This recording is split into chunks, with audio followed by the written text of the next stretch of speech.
So the course really helped me understand in partnerships the different relationships that you manage between account executives and the partner manager, as well as the partner manager and the client, and managing all of those relationships.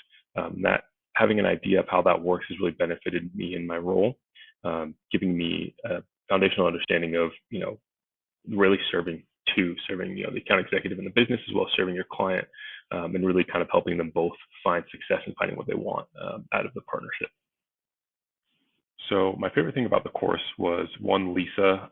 She's really knowledgeable in the industry, but then also having the opportunity to work with other individuals who are new or relatively new to partnerships, being able to bounce ideas off each other and really create a network and a community knowledge base was really helpful in that aspect too. Yeah, I would have absolutely recommended this course to a friend or colleague. One, I thought Lisa was extremely knowledgeable, so I was actually able to do kind of a one-on-one course with Lisa before, because I was going to be out of town for part of the official course. And Lisa's super knowledgeable, super nice, really willing to like slow down and make sure things were clear, clarifying, and really making sure that I understood what she was teaching. So absolutely would love to take this course. I would take this course again and recommend it.